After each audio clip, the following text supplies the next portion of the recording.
위로부터 오시는 이는 만물 위에 계시고 땅에서 난 이는 땅에 속하여 땅에 속한 것을 말하느니라. 하늘로부터 오시는 이는 만물 위에 계시나니 그가 친히 보고 들은 것을 증언하되 그의 증언을 받는 자가 없도다. 아멘. 내가 그들에게 영생을 주노니 영원히 멸망하지 아니할 것이요 또 그들을 내 손에서 빼앗을 자가 없느니라.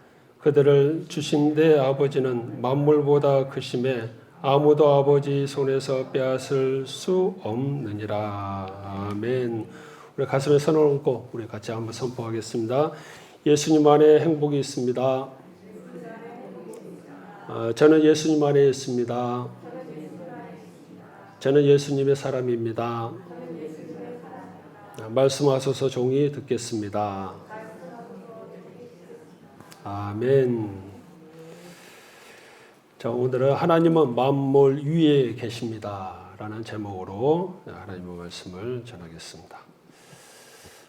목사가 되기 위해서는 신학교에서 어떤 분은 3년, 어떤 분은 7년 정규 과정을 이수를 해야 됩니다. 저도 신학교 가기 전에 이제 궁금했던 것은 신학교에서 무엇을 배울까 이런 궁금증이 있었습니다. 또 많은 성도님들이 그런 궁금증들을 또 가지고 있습니다. 특별히 성경에 열정을 가지신 분들이 신학교에서 또 한 3년 성경을 열심히 배워서 하나님을 더 많이 알고 또 복음을 전하는데 쓰임받고 싶다라는 성경에 대한 열정으로 신학교에 오시는 분들이 있어요. 그런데 신학교 갔더니 성경은 별로 많이 안 가르치고 다른 것들을 좀 많이 가르쳐요. 성경이 아닌 것이 아니라 성경 이제 텍스트 자체보다 성경을 기반으로 한 신학들을 이제 많이 이제 배웁니다.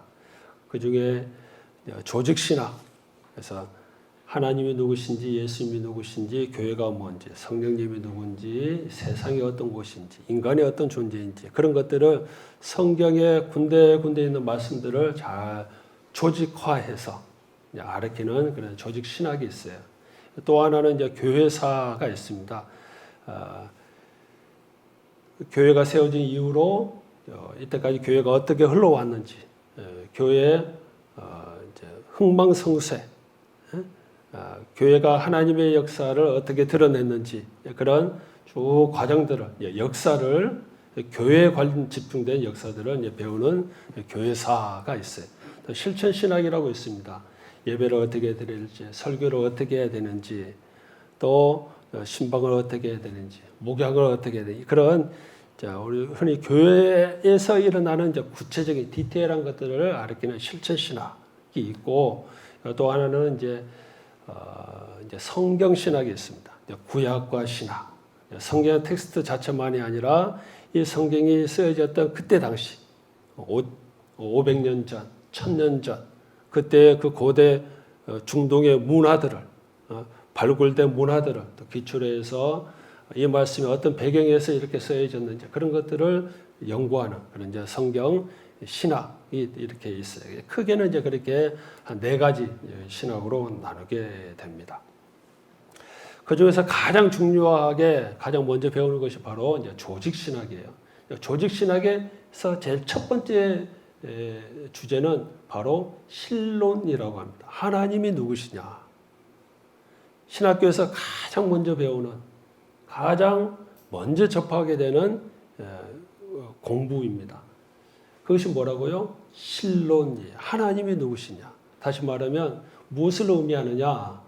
우리 신앙이 바로 세워지기 위해서는 하나님이 누구신지에 대한 분명한 지식, 그런 확신, 그런 경험이 있어야 된다라는 거기에 기초해야 우리의 모든 신앙들이 단단하게 다져져 갈 수 있습니다. 신앙생활들을 잘 하지 못하시는 분들, 신앙생활하는 것이 어려운 분들은 사실은 다른 데 요인이 있는 것이 아니에요. 가정사 때문에, 건강 때문에, 삶의 문제 때문에 있는 것이 아니라 하나님이 누구신지에 대한 분명한 성경에 말씀하시는 그러한 말씀에 대한 암과 또 삶 가운데서 경험으로 아는 알미 이게 균형 잡혀 있지 못하면은 이제 그 신앙이 건강하게 자라지를 못하는 것입니다. 가장 중요한 것이 바로 하나님은 누구시냐라는 거예요. 하나님의 세상을 어떻게 보고 계시느냐 하는 하나님 관점에서의 세계관 이런 것이 있어야 됩니다. 하나님께서는 세상을 딱 두 가지로 보고 계세요. 오늘 특별히 요한복음 3장 31절에 보면 만물 위 그리고 만물 안 이 두 가지로 봅니다. 만물 위에는 누가 계시느냐? 하나님이 계시고 만물 안에는 인간과 자연 이런 것들이 있다라는 거예요. 만물 위에 계시는 존재가 창조주이고 만물 안에 있는 존재가 이제 피조물이다라는 것입니다. 이 만물 안에 있는 피조물, 우리 인간, 우리의 삶이 유지되고 보존되기 위해서는 만물 위에 하나님이 그것을 돌보아 주셔야 된다라는 것입니다. 하나님이 만물 위에 계신다라는 그 중요한 의미는 바로 그것입니다. 하나님이 세상을 주관하시고 하나님이 통치하시고 하나님이 다스리신다라는 것이죠. 근데 우리는 하나님을 우리가 보아집니까? 하나님 만져집니까? 그러지 않죠. 또 하나님이 세상을 지으셨다라는 것을 창조하셨다라는 것을 우리가 그 창조 때 우리가 보지 못했으니까 그래서 우리가 참 받아들이기 어렵습니다. 이것은 우리가 이해로 받아들이는 것이 아니라 하나님의 계시로 받아들이는 것입니다. 그래서 계시라는 말이 우리 이제 설교 가운데 신학교에서 이제 항상 이야기하는 중요한 주제입니다. 우리 이성으로는 하나님을 온전히 알 수가 없습니다. 계시로서 하나님을 알게 됩니다. 다시 말하면 계시라는 것은 하나님께서 주도권이 있다라는 거예요. 하나님께서 우리에게 알려주셔야 우리가 알 수 있다라는 거죠. 내가 하나님을 알려고 해서 알 수는 없어요. 하나님이 자신을 열어주셔야 된다라는 거예요. 하나님이 우리에게 자신을 보여주셔야 우리가 볼 수 있고 말씀하셔야 우리가 들을 수가 있다라는 것이 바로 계시입니다. 그래야 그것으로 우리의 믿음이 자라게 돼요. 이때까지 하나님은 자신을 보여주지 않으셨느냐? 열어주지 않으셨느냐? 아니죠. 하나님 우리에게 자신을 열어주셨어요. 가장 중요한 그 근거가 하나 바로 성경입니다. 성경. 우리가 하나님을 만나고 싶다. 하나님을 알고 싶다. 산에 가서 밤낮 나무 뿌리 붙잡는다고 해서 하나님을 알 수는 없어요. 하나님께서 우리에게 계시해 주신 것이 뭐예요? 바로 성경입니다. 이러한 하나님이 계시다, 살아계시다, 하나님이 온 세상을 만드셨다라고 했던 그 하나님에 대한 그 지식은 우리가 믿음으로만 가능합니다. 믿음으로 우리가 받아들일 수가 있습니다. 믿음으로 이해할 수가 있는 겁니다. 자, 이 말을 여러분 잘 기억하셔야 돼요. 믿음으로 이해할 수가 있는 겁니다. 다른 말은 뭐가 있냐면 믿음으로 이해된다라는 말이 있어요. 믿음으로 이해되는 것이 아니에요. 믿음으로 이해할 수 있습니다. 믿음으로 이해된다라는 말은 이성의 기능을 무시하는 거예요. 믿기만 하면 된다라는 거예요. 믿습니다 하면 하나님을 알아지는 것이 아니다라는 이야기입니다. 믿음으로 이해할 수가 있습니다. 다시 말하면 이해할 수 있다라는 말은 거기에 우리가 생각을 하고 묵상을 하고 말씀을 듣고 하는 이 모든 과정들이 따라야 된다라는 거예요. 그래야 우리가 하나님을 알아가게 돼요. 이런 하나님에 대한 이해의 텍스트가 바로 이제 성경입니다. 그래서 우리 신앙의 출발은 어디에서? 바로 말씀 성경이라는 것이에요. 그런데 우리의 신앙은 어디에 기초되어 있냐 하면 많은 성도님들이 잘 기억하셔야 됩니다. 여러분 잘 분별해 보셔야 돼요. 상황에 기초한 신앙생활을 하고 있어요. 환경으로부터의 구원, 상황으로부터의 구원을 하나님께서 얻으려고 하는 거예요. 다시 말하면 물질이 많아야 되고 커야 되고 부자가 되는 것 또 정치적인 그 핍박에서 해방되는 것, 이런 것들이 구원이라고 하는.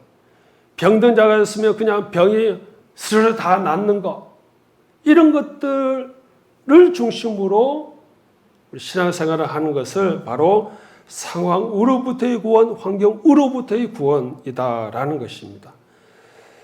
가난에서 탈출하고 억압에서 탈출하는 것, 그것이 기독교고 그것이 신앙이고 그것을 해주는 분이 하나님이다라고 믿고 교회를 오면은 신앙이 자꾸 어긋나게 돼요. 신앙이 이제 자라지를 못하는 거죠. 하나님에 대한 관점이 성경이 이야기하는 것과 반대이기 때문입니다. 완전 반대이고 완전 거꾸로 뒤집혀져 있기 때문입니다. 하나님을 내 삶의 문제의 해결자로 이제 믿는 거예요. 예, 기도가 그런 거예요. 상황 탈출의 도구로 우리 기도를 사용하는 거예요. 그래서 문제만 있으면 그냥 기도하고 문제가 해결되어지면 기도 안 하는 거예요. 기도를 그런 도구로 사용하는 거죠.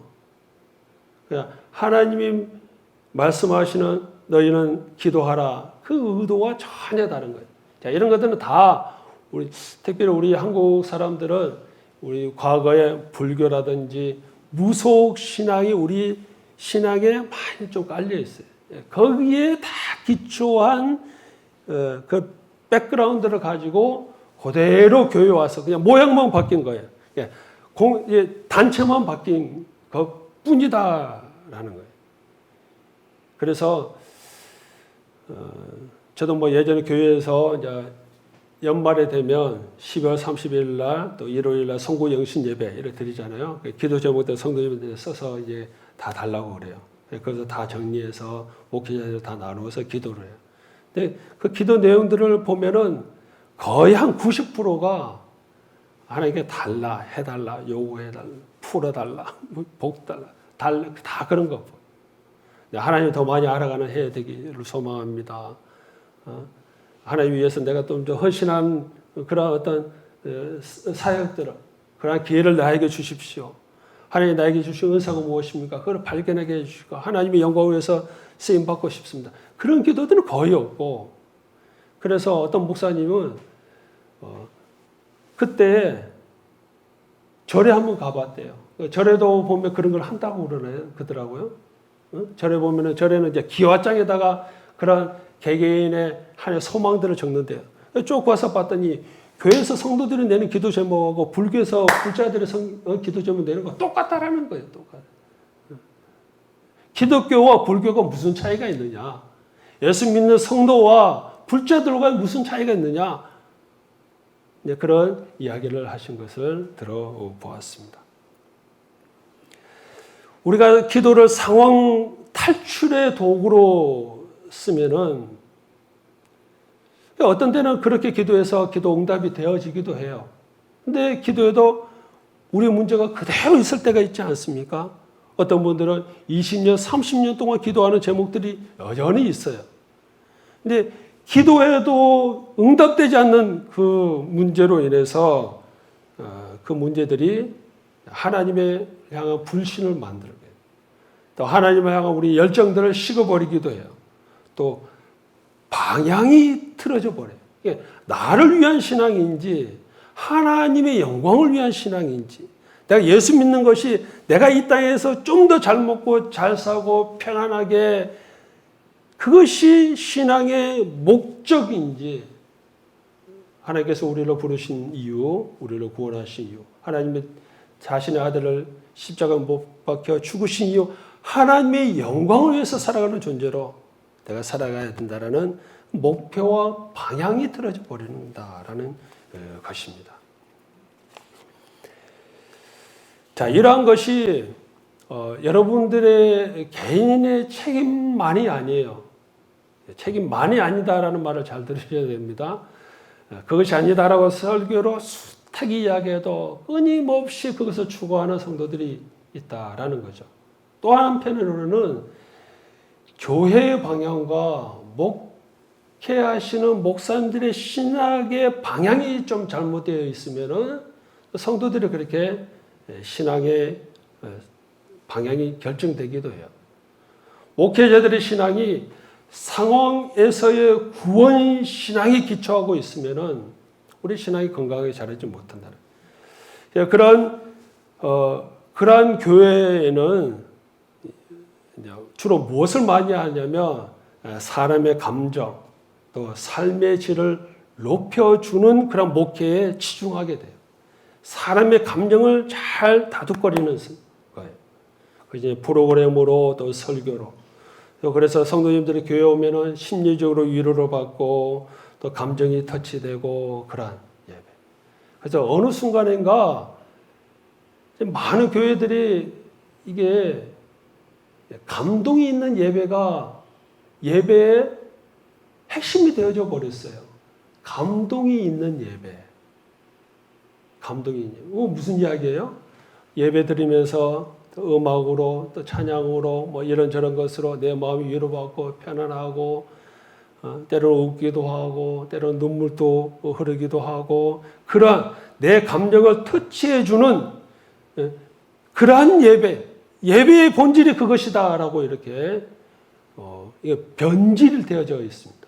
여러분 예배는 여러분들이 예배를 드리면서 여러분 자신의 비참함을 보셔야 됩니다. 내가 하나님 앞에서 죄인이구나. 나는 구원받을 수 없는 존재이구나. 그런 나 자신을 발견하는 것이 예배의 시간이에요.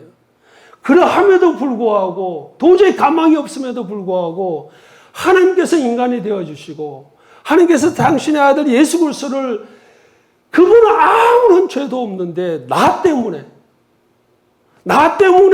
그분이 십자가 달려 죽으시고 처참한 그 고난을 받으셨다라는 것을 깨닫고 하나님의 은혜에 감사하는 그 마음, 그 은혜가 회복되는 것이 바로 예배다라는 것입니다. 그래서 감동 있는 예배를 추구하다 보니까 여러분 참회 기도가 빠져요. 예전에는 여러분 모든 예배가 참회 기도가 있었어요. 우리도 했잖아요. 근데 제가 보면 점점 요즘 이제 온라인 예배니까 이제 실시간 예배들이 이제 또 녹화가 돼서 유튜브에 많이 떠 있어요. 막 이것저것 이제 다른 교회들은 도대체 예배 어떻게 드리나 이렇게 좀 서치를 해보면 예배 참회 기도가 빠진 교회들이 참 많아요.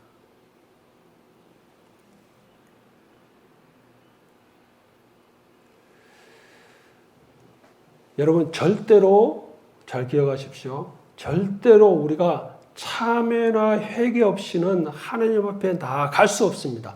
하나님을 향한 문이 열리지를 않아요. 그래서 이사야서 59장 1절 2절 말씀입니다. 여러분 이것은 여러분이 기도할 때도 마찬가지입니다. 기도할 때도 눈 감고 입을 벌리면서 하나님 이것 주세요 저것 주세요. 여러분 그것은 기도의 문이 열리질 않아요. 하나님을 향한 문이 열리질 않아요. 열리지도 않는 기도를 백날 해봐야 아무 소용이 없다는 거예요. 자, 제일 먼저 해야 될 게 중요한 것이 뭐냐? 문을 열어야 될 거 아닙니까? 하나님을 향한 문. 문이 열려야 들어가죠. 문이 열려야 하나님께서 주시는 것을 받죠.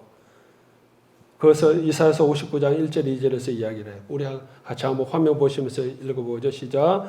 여호와의 손이 짧아 구원하지 못하심도 아니요 귀가 둔하여 듣지 못하심도 아니다. 우리가 하나님 앞에 기도하고 예배드리면서 이 답답한 마음이 있잖아요. 하나님 내가 신앙생활을 했는데 내가 교회에서 얼마나 봉사를 많이 했는데 하나님 왜 내 인생을 구원해 주지 않습니까? 상황에서 탈출시켜 주지 않습니까? 물질에서 억압에서 질병에서 왜 나를 자유스럽게 해주지 않습니까? 하나님이 손이 짧으신 거 아니에요? 하나님 내 기도를 듣지 않으신 거 아니에요? 그래서 막 삼각산에 가서 막 소리 지르면서 불러. 하나님께서 말해, 나 귀 안 먹었어. 소리 좀 지르지 마. 그러니까 소리 지름이 내 안에서의 갈급한 간절함은 알아듣죠. 하나님께서. 근데 소리를 질러야 들으신다.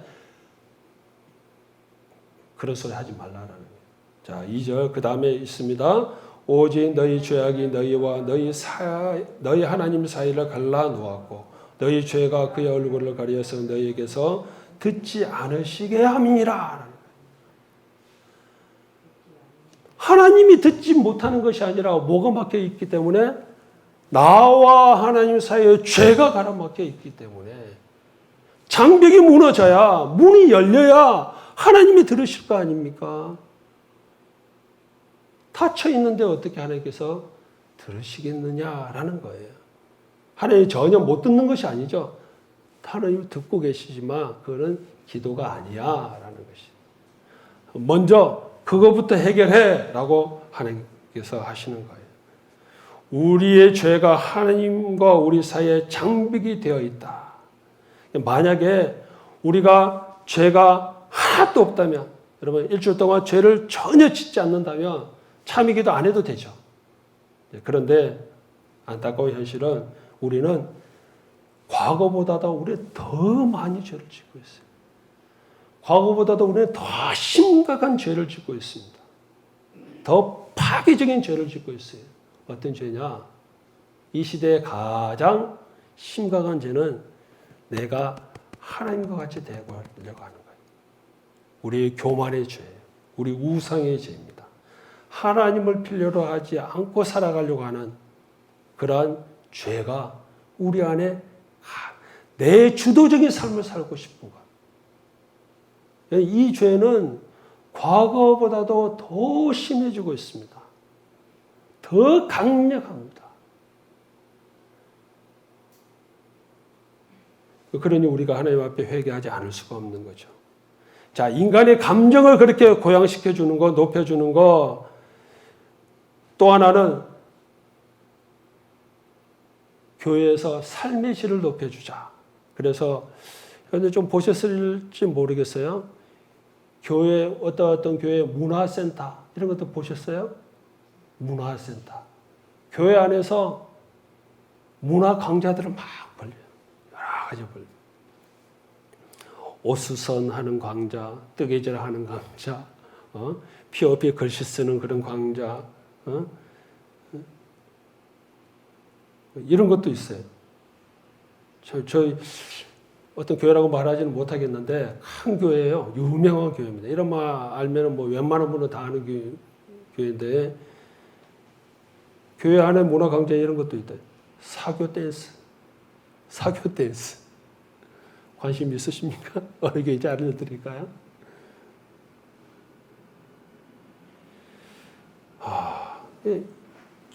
교회가 이런 프로그램들을 가득 채우면서 성도들의 삶의 질을 높여줘야 된다. 그게 교회다. 그게 목회다. 여러분 이게 바로 뭐예요? 상호에서 출발한 구원신앙. 이러한 신앙들을 가지고 있으면 우리 신앙이 잘못되어져 갑니다. 요즘 코로나 때문에 많이 없어졌어요. 이게 참 다행이라고 생각하는 중에 하나는 뭐냐면 교회에서 예배 가운데 신앙 간증들이 참 많았어요. 주일 낮 예배는 못하지만 오후 예배, 수요 예배, 교회들마다 간증 집회들이 참 많아요. 근데 그 간증 집회에 나오신 분들은 다 무슨 이야기를 해요? 성공한 이야기들을 해요. 성공한 이야기. 하나님 잘 믿었더니 축복받았다. 하나님 잘 믿었더니 뭐 병이 나았다. 하나님 잘 믿었더니 삶의 문제들이 열렸고 재산들이 불어나고 그런 성공. 내 자녀들이 잘되고 그런 막 성공 이야기들로 막 그런 간증들이 많았습니다. 어떤 분이 그런 이야기를 했어요. 그런 이야기를 막 듣다 보면 도대체 내 신앙의 기준을 어디에다 둬야 될지 모르겠대. 하나님이 어떤 분인지 모르겠대. 하나님이 이럴 때도 복을 주시고 저럴 때도 복을 주시고 저런 인생도 하나님께서 얘기해 주시고 그럼 나는 뭐냐라는 거예요. 그런 오히려 더 자괴감만 만들어주는 성공이 주는 그 피곤함에 시달린. 그래서 그 간증이 십자가에 달린 예수를 간증할 수 없는 그런 문화를 만들어 버린다라는 거예요. 그러니까 오직 부활한 예수의 간증만 영광스러운 삶만 사람들 앞에 내놓아야 되는 그런 경향의 성향의 교회들이 만들어져 갔던 것입니다. 그래서 사업에 실패하고 자녀들이 진로가 막히고 이런 것들은 너무너무 부끄러운 거예요. 숨어버리는 거예요. 또 어떤 분들은, 성도님들은 참 마음이 아픈데 몸에 병이 들면 자신을 가둬버려요. 숨겨버려요. 부끄럽다라는 거예요. 부끄러운 일인가? 모르겠어요. 부끄럽게 여기시는 분들이 있더라고. 왜? 교회 안에서 성공만 이야기하니까. 그러나 교회는 부활도 복음이지만 부활은 십자가에 기초한 부활입니다. 우리의 어떤 실패, 우리의 연약함, 나약함, 그것을 내가 부둥켜 안고 그러면서도 내가 하나님을 사모하고 우리 믿음을 지키는 것. 그래서 살려주셔도 되고 안 살려주셔도 되고 성공시켜 주셔도 되고 나의 요모양 욕걸로 계속 살게 해도 되고 내 본향 어디 있으니까? 저 하늘에 있으니까. 나는 천국 시민권을 가진 자이니까. 이 땅에 가서는 잠시 잠깐뿐이고 나는 저 하늘나라에서 영원히 살 존재이기 때문에 그것을 더 사모하면서 살아가고자 하는 그 간절한 마음, 거룩한 마음이 내 안에 충만해지는 거예요. 그러한 문화가 교회 안에서 일어나야 되는데 이게 완전히 뒤바뀌어져 버린 거예요. 그러니까 어떤 교회들 찾아가요. 제가 이게 개척교회가 작은 교회에서 어떤 열등감을 갖고 이야기하는 거 전혀 아닙니다. 우리 성도님들 잘 아시지만 제가 2년째, 3년째 하지만은 제가 작은 것에 대해서 전혀 비굴하고 그런 생각들 전혀 하지 않아요. 그 뭐 어떤 성도 하나하나 그냥 어쨌든 붙들어서 그냥 교회 등록시키려고 그렇게 애쓰는 그런 목사가 아니에요.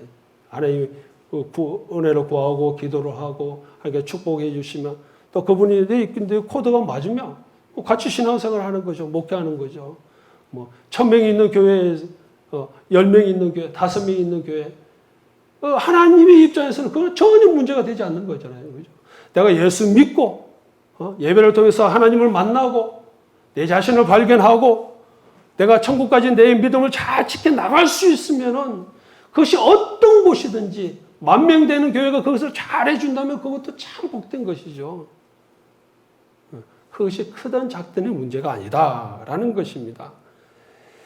그런데 우리의 신앙관들이 이러한 인간의 감정과 삶의 질을 높여주는 내 어떤 삶의 문제를 해결해 주는 것이 우리의 신앙의 목표가 되어져 버리다 보니까 교회 아닌 모습들은 많이 가요. 세상에서 지탄을 받으면서 오히려 세상의 교회를 향해서 교회여 좀 제대로 하나님을 좀 믿어주십시오. 교회가 제대로 예수님을 좀 믿어주십시오.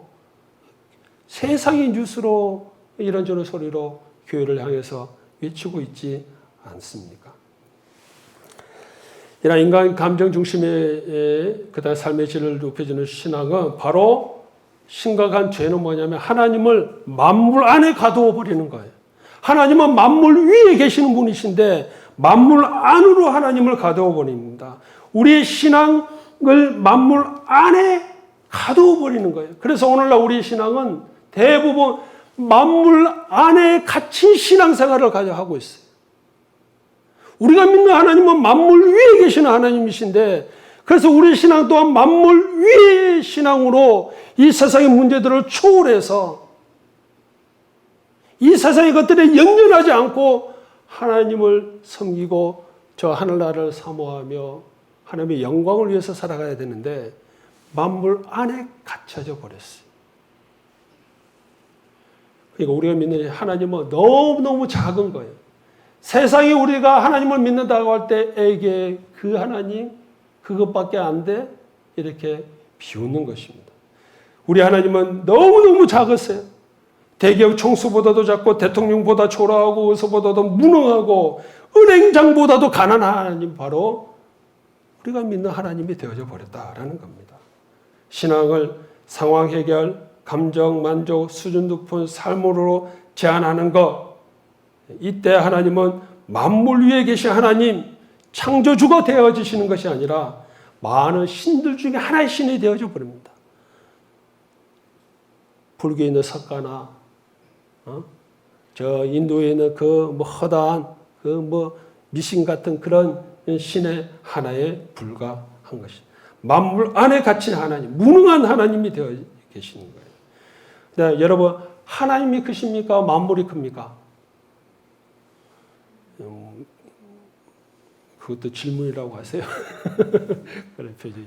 오늘 10장 28절에 그렇게 하셨죠. 내 아버지는 만물보다 크시다. 할렐루야. 여러분, 하나님이 크십니까? 여러분의 당면에 있는 상황이 큽니까? 하나님이 더 크죠. 여러분, 코로나19 전염병 이 상황이 하나님을 덮어버렸어요. 그죠? 우리 이 코로나19 상황 속에서 하나님이 너무너무 무력하게 보여요. 하나님이 무력한 것이 아니라 우리가 그렇게 하나님을 보여드리고 있다는 거예요.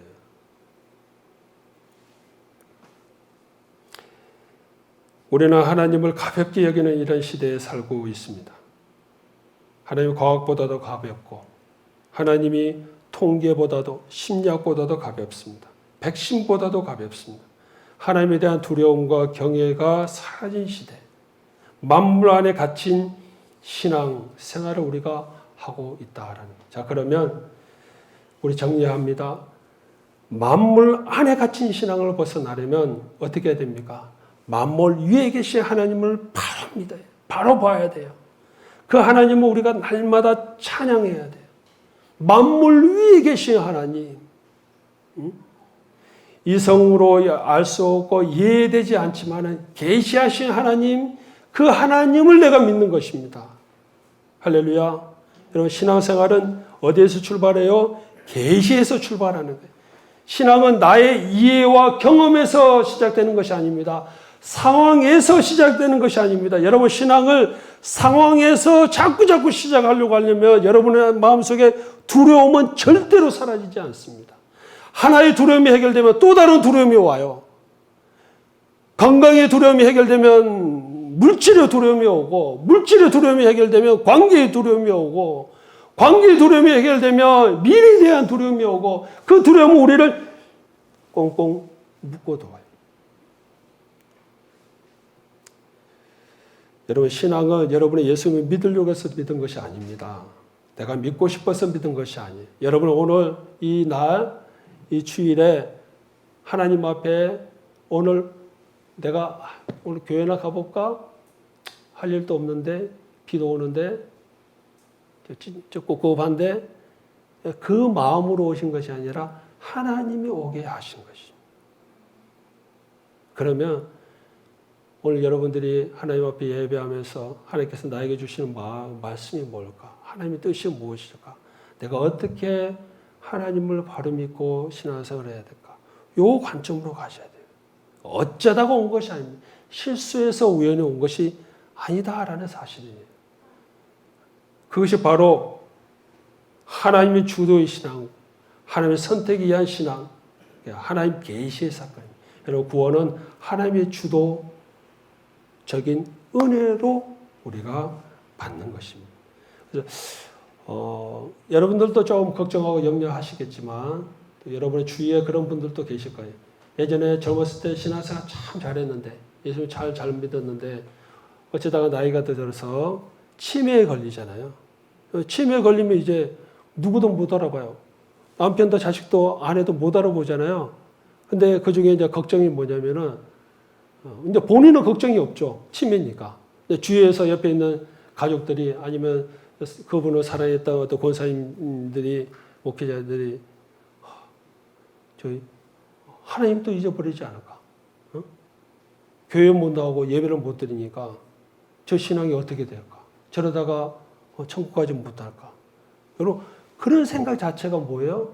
이게 신앙이 무엇인지, 신앙의 출발이 어디에서 됐는지 뭐예요? 여러분, 우리의 믿음은 하나님의 계시로 된 거예요. 하나님의 주도적으로 된 거예요. 그러니까 내가 잘 믿어서 내가 열심히 나와서 하나님을 믿는 것이 아니다라는 거예요. 근데 치매라는 나의 의도와 나의 어떤 주도적이지 않는 어쩔 수 없는 것으로 인해서 내 육신의 병이 와서 그의 병이 와서 하나님을 예배하지 못하고 찬양하지 못한다고 해서 그의 신앙이 사라지느냐? 그것은 틀린 생각이라는 것이죠. 왜? 우리의 믿음과 신앙은 누구에게서? 하나님에게서 시작되었기 때문이다 라는 사실입니다. 그것을 잘 기억하셔야 돼요. 우리 하나님은 만물 위에 계시는 분이십니다. 변하는 세상에 포로되지 않는 분이십니다. 만물 안에 갇힌 사람은 끊임없이 비교하면서 살아요. 끊임없이 보람된 삶을 추구하고 행복을 찾아갑니다. 기죽지 않으려고 애를 씁니다. 또 사람끼리 영광을 돌리려고 애를 씁니다. 예수 믿는다고 하면서도 하나님의 자녀다라고 하면서도 나는 구원받았다라고 하면서도 비교하면서 산다면 여러분 그거는 신앙을 사는 것이 아니라 종교 생활이라는 거예요. 그런 비교의식과 만물 안에 갇힌 마음으로 산다면은 기도해도 예배를 드려도 성경을 읽어도 헌금을 해도 여러분 헌금 하나님 앞에 용돈 드리는 거 아니죠? 하나님한테 세금 내는 겁니까? 그게 아니죠. 그렇게 전락해 버린다는 거예요. 이것은 종교 생활이에요. 교회에서나 저 불당에 가서 사찰에서나 똑같은 겁니다. 여러분 기억하십시다. 우리의 신앙은 땅의 것으로 만들어지지 않았습니다. 만물 안에 갇힌 신앙에서 벗어나기를 주님의 이름으로 축복합니다. 부탁합니다. 종교 생활하지 마십시오. 일희일비하지 마십시오. 여러분 넘어져도 담대히 일어나시고 여러분 안에 뭐가 있어요? 하늘의 기쁨이 있어요. 여러분은 하늘을 소유한 자예요. 오늘 말씀에 의하면 영생을 가진 자입니다. 그런 영생을 가진 자로서 하늘의 기쁨을 누리고 날마다 어떤 상황에서든지 상황에 얽매이거나 사로잡히지 마시고 여러분 예수 속에서 구원에 대한 은혜와 감사와 기쁨이 터져 나오기를 주님의 이름으로 축복합니다. 그러나 우리의 모습을 보면서 야, 너가 믿는 하나님이 진짜 하나님이구나. 그 하나님 나도 알고 싶다. 나오는 거예요. 그것이 하나님의 영광을 위한 삶이다. 라는 것을 반드시 기억하십시다. 우리는 만물 위에 계신 하나님을 믿고 있습니다. 할렐루야. 여러분의 신앙이 만물 위의 신앙이 되시기를 주님의 이름으로 축복합니다.